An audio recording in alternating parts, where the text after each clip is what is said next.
Welcome to Prophecy Views. I'm Brian Barton. Tonight we're going to take a little different approach to what we normally do, and we're going to do more of an expose this evening on what exactly is going on in this country with all of this stuff that we're seeing. What is behind all of this? It must be, or it has the appearance of having, a coordinated effect. But first of all, before we get into it, do me a favor. You can support us at prophecyviews.com. But right now, please take one moment. Like this video. Just as important, share this video, because this is a video that you can share with your friends that's going to have a lot of explanation to it. And by the time we finish up this evening, you're going to have that aha moment where things are going to start making sense, and that explanation will be there and the proof behind what is going on. Take a journey with us this evening as we put together a lot of video. Tonight, we're going to have a lot of video that we're going to cover inside of this video. And so the first thing I want to set up, most of the video you're going to see this evening is from a show that Glenn Beck put on in November of last year, believe it or not. And it was leading up to the time of Donald Trump's impeachment in the House. There was a lot going on at that time frame.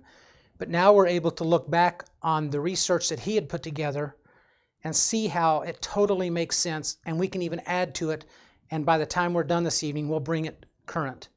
So let's take a look at this. The very first thing that Glenn Beck does is set up what it is that the State Department does through our embassies, and the CIA uses the pipeline of the State Department to possibly overthrow governments.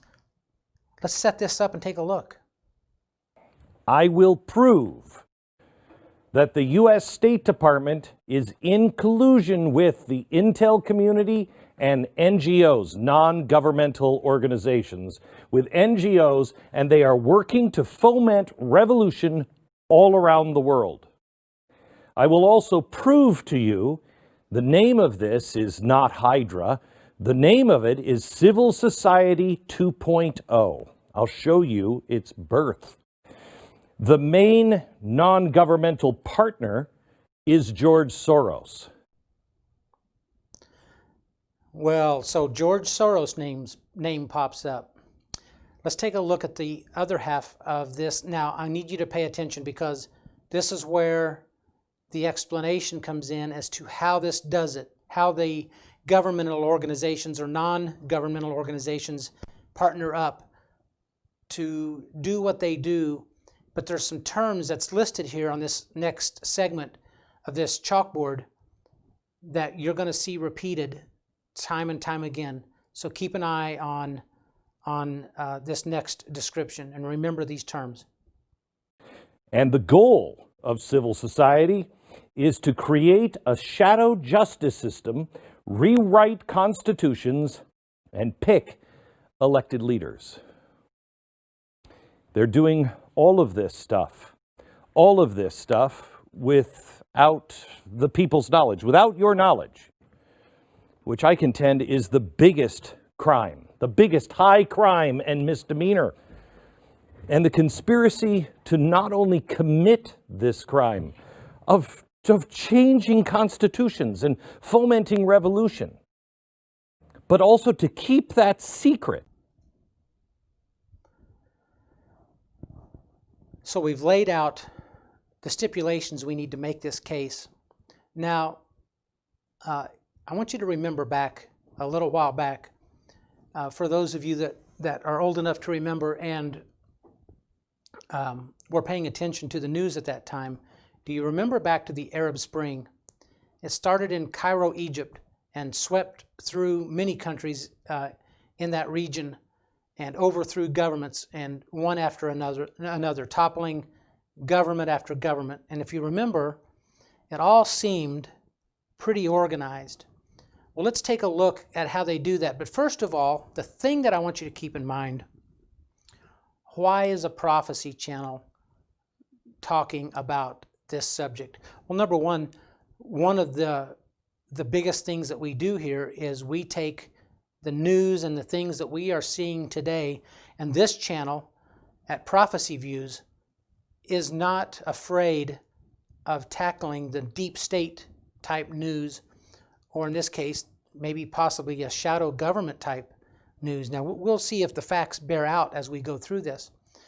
But the other thing that I want you to remember is scripturally, we are not wrestling with flesh and blood. And if we look at Ephesians 6:12, it tells us that. For we wrestle not against flesh and blood, but against principalities, against powers, against the rulers of darkness of this world, against spiritual wickedness in high places. So the question that I would have for you tonight, what spirits do you listen to? Do you try to be conscious about that? Are you always trying to say things in a loving way? But as far as tonight is concerned, let's take a look and measure the different characters that I introduce you to, the different people that are introduced throughout this evening.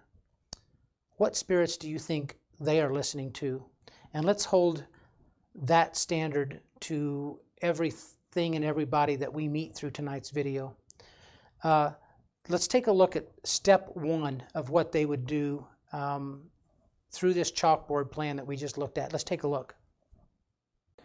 The goal, as stated, is to create, in the name of democracy, a shadow justice system that will prosecute who they want to be prosecuted and who will clear the way of any co-conspirators. They also want to rewrite the Constitution and to pick the elected leaders in these countries. Shadow government, shadow justice system, I think is actually the term that he used in that. Shadow justice system. I would wonder if there's a case to be built for that happening in America. Now, surely these big names don't get involved in our more local type elections, do they? Well, I believe Bill O'Reilly and his staff, they have a phenomenal research staff.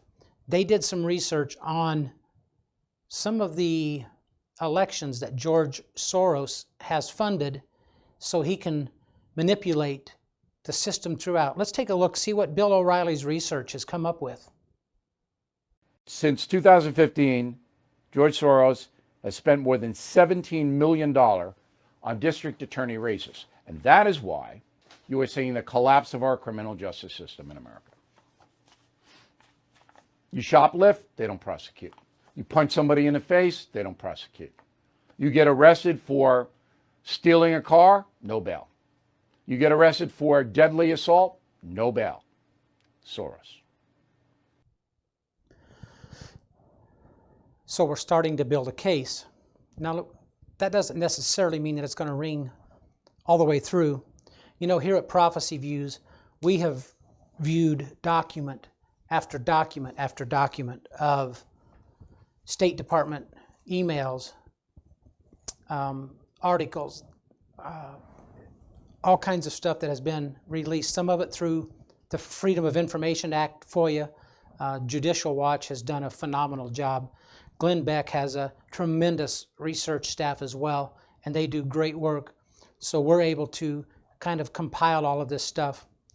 But the one thing that I want you to notice, and Glenn Beck will reiterate this, there's a couple of names that you're going to see that pop up of organizations that pop up time and time again. And it wouldn't even hurt for you to take a moment, either after this video or pause it, whatever, do it later. Take a look at Open Society in the United States, Open Society United States, or Civil Society United States. And you will see that these are indeed George Soros funded groups, but you can also take a look to see what all they have their fingerprints and their hands into. But let's take a look to see how Glenn Beck introduces this. So let's begin here. Two items that keep popping up in our research. And they keep popping up with the left and Ukraine, and they're used interchangeably.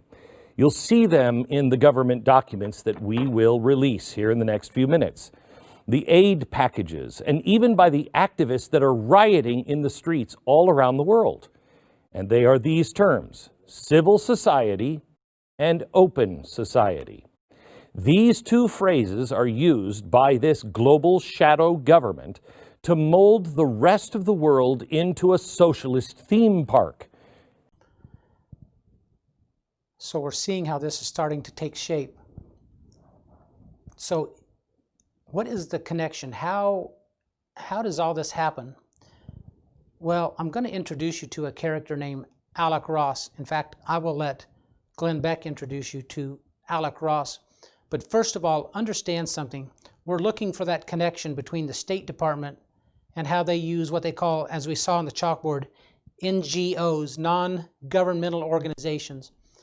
So our State Department, which has no accountability, it's just part of the State Department budget. So they just have this money that they play with. It's also done through our Central Intelligence Agency, our CIA. They will fund these NGOs. And so our government necessarily wouldn't be able to do this work. But if we do it through private contractors, all of a sudden, we can do more things than our Constitution would necessarily allow for us to do, like meddling in the affairs of other countries. I don't think we should be doing that. But let's take a look and see what this individual from the State Department named Alec Ross has to do with it. We noticed one name pop up again and again and again and again, and that's what cracked this for us. His name is Alec Ross. Ross was appointed to the State Department as a senior advisor on innovation to Secretary of State Hillary Clinton. He first started popping up on our radar screen in Ukraine in late 2011. I'm going to show you some things. This is Ross at the U.S. Embassy in Ukraine on a fact-finding mission where he was, quote, learning about the local status of internet freedom and discussing Secretary Clinton's 21st century statecraft agenda. Oh, I'm going to go into Clinton's 21st century agenda more in just a bit. But basically, it boils down to an observation that the Obama administration had regarding the state of the world as it was beginning to undergo these massive changes, technological changes in infrastructure, mass media and communications changes. These changes were all occurring at the same time. This could provide advantages to somebody if they were willing to take advantage. Well, you know what? I'm going to show you some videotape. Let me have Ross describe it. This is Alec Ross addressing the U.S. Embassy in Ukraine, October 2011. Watch. And the force and effect of all three of these paradigm shifts taking place at one creates a moment of remarkably disruptive change. And for those of us that work in foreign policy, the change that I would argue is actually most significant goes to this issue: power. Wow. Disruptive change. Some might describe this as chaos. But ultimately, for those willing to exploit it, the reward is power. Now, for most of us, no matter which side of the aisle you're on, I thought we all pretty much agree that regime change and stoking chaos is not really what the American people are into. But this is exactly what was going on under the Obama administration, and it is going on tonight. And it's all being done in your name. Alec Ross was in the Ukraine, I noticed that clip said. Now, did we pull any shenanigans in Ukraine? Surely not. Now, wait a minute. I kind of remember Joe Biden talking about our government loaning the Ukraine $1 billion, but they were in the middle of investigating a company that his son sat on the board for called Burisma, and Joe Biden seemed to lean on the president of Ukraine. This is a video clip of Joe Biden talking. He's talking about a phone call or a conversation that he had with the president of Ukraine. Let's take a listen to that phone call. I said, no, I said, we're not going to give you the $1 billion. They said, you have no authority. You're not the president. The president said. I said, call him. I said, I'm telling you, you're not getting $1 billion. I said, you're not getting $1 billion. I'm going to be leaving here. And I think it was, what, 6 hours? I looked, I said, I'm leaving in 6 hours. If the prosecutor's not fired, you're not getting the money. Well, got fired.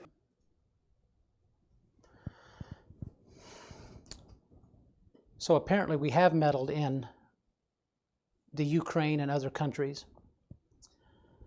Let's take a look what step one would be. And that step one would be the things we've talked about, like civil society and open society, and how our government uses those non-governmental organizations, those NGOs, to push the agenda that they want to push and to put in the leaders they want to push in.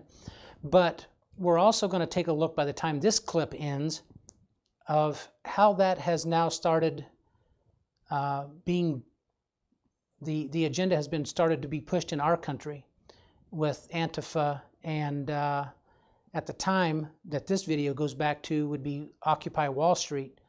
But now I would claim that we know that the BLM leaders are Marxist, trained Marxists. Now this is their words, not mine. They are trained Marxists. But let's take a look at this video and see if it ties the situation together from outside the country and now bringing it into the country. Let's take a look. First, step one. Step one is the U.S. State Department and their proxies, like the National Endowment for Democracy and Freedom House we just taught you about a few minutes ago. They identify, train, and fund civil society groups to mobilize. This is Civil Society 2.0 and operations like Alec Ross and his tech camps. It all began eerily enough on September 11th, 2012. And make no mistake, these programs are designed for one thing only: revolution. They operate to nurture chaos and collapse the regime. They are not even trying to hide that fact. Check out this quote from Alec Ross. Quote, "Some of the things that I spoke about when I came into the department, things like leaderless revolutions or virtual organizations, they might have been really edgy or a little off-center. But after Tunisia and Egypt, nobody is questioning the abstraction of leaderless revolutions. And after WikiLeaks, certainly everyone understands the power of virtual, globally distributed organizations." Now, if leaderless revolutions and leaderless organizations sound familiar, let me remind you, it's because that's what they say about Antifa. You can't go after Antifa. And you can't even say what Antifa is really for or against, because they're a leaderless activist group. We can't shut down Occupy Wall Street because there is no leadership. Leaderless activist group. You know, that kind of makes me think, how would social media not only play a role, because we can understand how that could work, but how would you get people into these social media companies to pull something like this off, or to make your game plan run seamlessly? I just wonder if there isn't maybe something going on there. Let's take a look at this next video clip.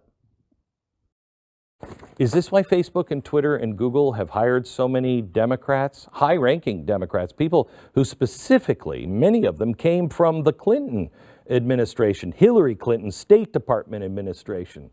Are they just an extension of the State Department? By the way, these are questions. This is not anything I can prove. I would just like to know. Because did you know that the original seed money for Google came from the CIA? What are you getting in return for that investment? By the way, these are all questions, not a theory, not a conspiracy fact yet. But why is this report still classified? Again, a question. I can't prove this because only the president can have this released.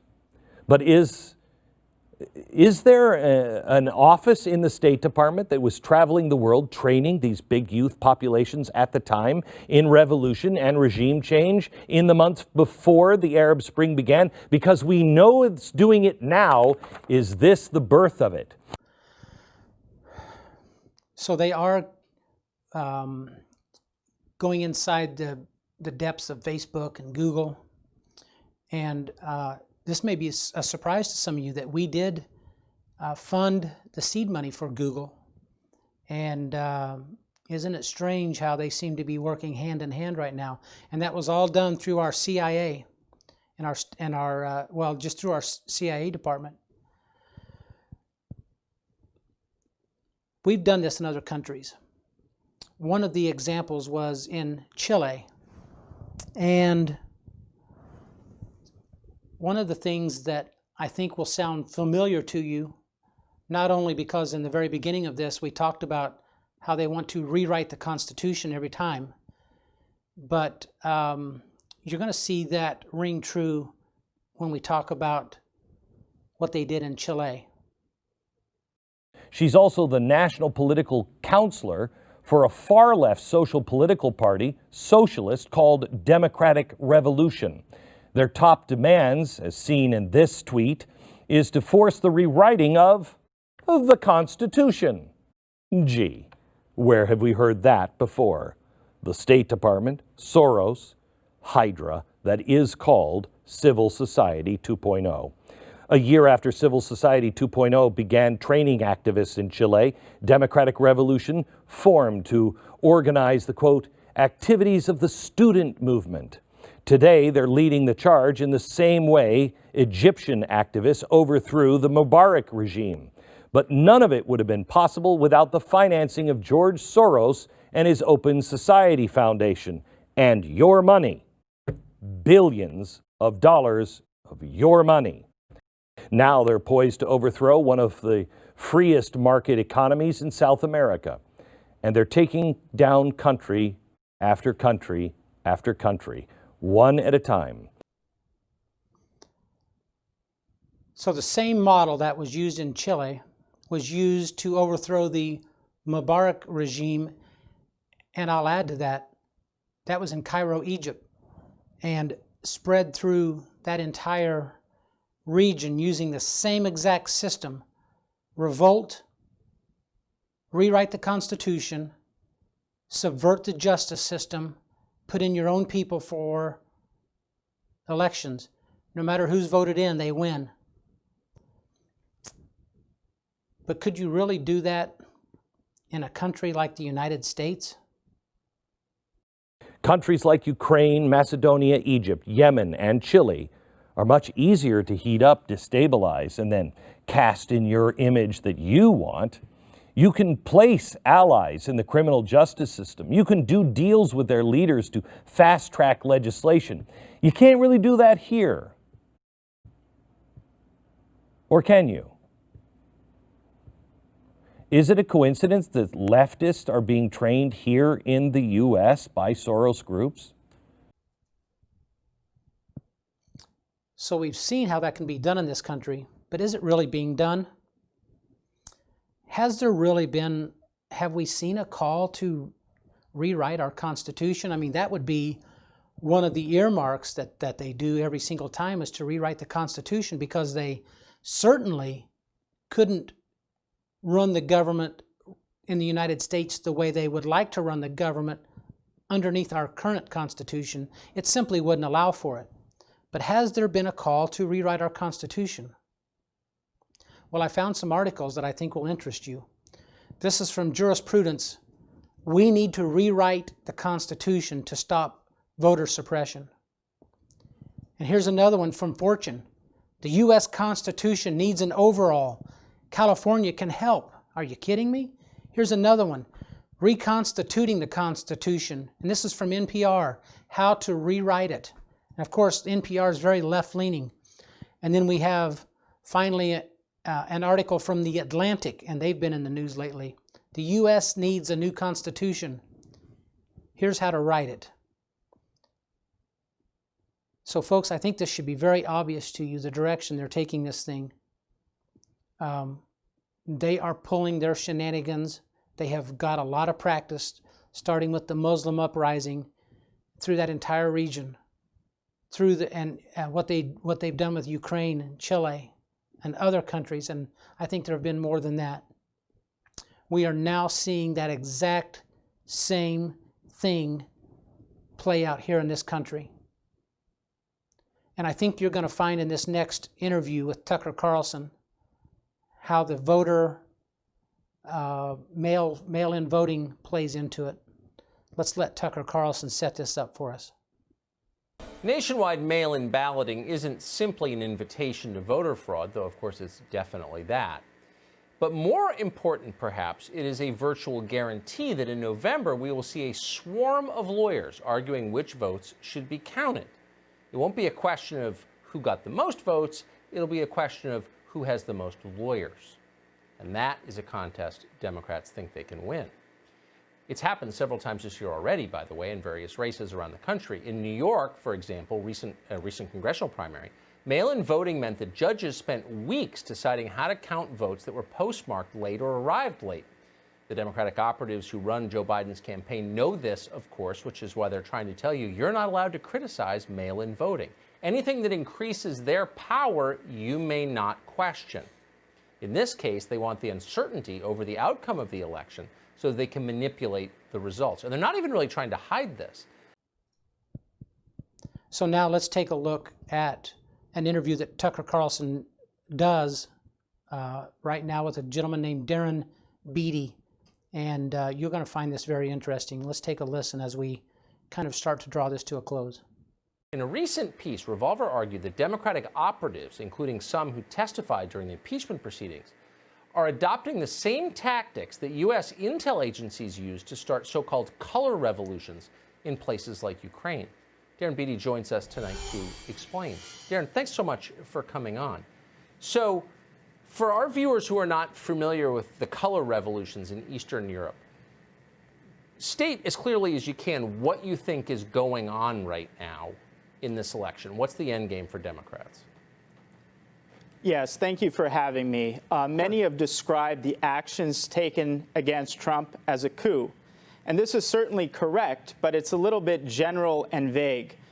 What's unfolding before our eyes is a very specific type of coup called the color revolution. It's a regime change model favored by many in our national security apparatus, particularly against Eastern European countries, to overthrow, target regimes that they don't like. One model, which is not the color revolution model, is purely sending a bunch of troops into a country and removing by military force a leader you don't like. That's like the Iraq model. Right. The color revolution model is a little bit more delicate and subtle. It has several characteristics, but the chief characteristics of it is a combination of an engineered contested elections scenario combined with massive mobilized protests, which they call, as a term of art, peaceful protests and acts of civil disobedience. If that sounds familiar, it gets even better. It's not only the same strategies and tactics used against Trump that's used against Eastern European dictators that our national security apparatus doesn't like. It's literally the same people who are color revolution professionals who have a long history of using these same tactics against foreign leaders they don't like to use against democratically elected President Donald Trump. It's the same people using the very same playbook. So now we wrap up this Tucker Carlson interview, and Darren is going to introduce you to a character named Norm Eisen, and you're going to see now how all of this is starting to play out and how they are planning to litigate their way to victory on election night. And this is not the first time. In fact, it won't even be election night. It'll be nights later. And they've done this many times throughout the world. Let's take a listen. I'd like to talk about one of the key figures in this operation, a nexus point not only between color revolutions overseas and the color revolution against Trump, but a nexus point between lawfare and mass mobilization and so-called peaceful protests. This is a man by the name of Norm Eisen. Norm Eisen is a key legal hatchet man, Democrat operative, former Obama ethics czar, believe it or not. And he is also a key architect of nearly every effort to censor, sue, impeach, and overthrow the president. He is the author of, in fact, a color revolution playbook, literally called the playbook. And one of the items he calls for in his playbook to overthrow regimes overseas he doesn't like is engineering election fraud scenarios, using election fraud to engineer mass protests to question the legitimacy of the target leader. Norm Eisen has a long and checkered history going all the way back to his days at Crew, which is a lawfare arm. He's been behind over 180 lawsuits against Trump. He authored 10 articles of impeachment before the president's phone call was even made. He was special counsel to the Democrats for the impeachment process. He was literally involved in every aspect of this color revolution against Trump. His latest act, and perhaps his greatest act coming up, is to use lawfare in order to overturn the 2020 election. So is this plot as sinister as it sounds? I'm afraid it probably is. We keep a close eye on things here, and I wish I could tell you every single thing that I come across as I try to make a determination what to bring to this camera on the limited time that we have here with the limited budget that we have. One more time, give us a thumbs up on this video. Take a minute and visit us at prophecyviews.com. Please support this ministry as we continue to bring content to you that we feel lines up with Bible prophecy. But I would like for you to make a determination how sinister you feel this is. Listen to this interview that Glenn Beck did quite some time ago, that Glenn Beck found of an interview of George Soros when he was contemplating all this stuff that he had done. Take a listen. I want to remind you of the words that he said that we showed you on my special from Fox, The Puppet Master. Listen to him in his own words. When you try to, let's say, improve society, you affect different people and different interests differently, and they are not actually commensurate. So you very often have all kinds of unintended adverse consequences. So I had to experiment, and it was a learning process. The first part was this subversive activity, disrupting repressive regimes. That was a lot of fun, and that's actually what got me hooked on this whole enterprise. It's a lot of fun. Ukraine became the crown jewel for the new institutionalized deep state and their like-minded partners such as George Soros. So did we prove our case this evening? Do you see how the State Department, the CIA, have been overthrowing governments from within for who knows how long? 10 years, maybe longer? Can you see how they're doing it in this country right now? Take a moment to share this video with your friends. We have put together documentation and video interviews to put this together for you. Share it. Take a moment to like this video. Go on to prophecyviews.com. Give us your email address, and we'll keep you up to speed with what's going on as events unfold around the world that relate to Bible prophecy. Thank you for your time today. God bless you. Visit us at prophecyviews.com.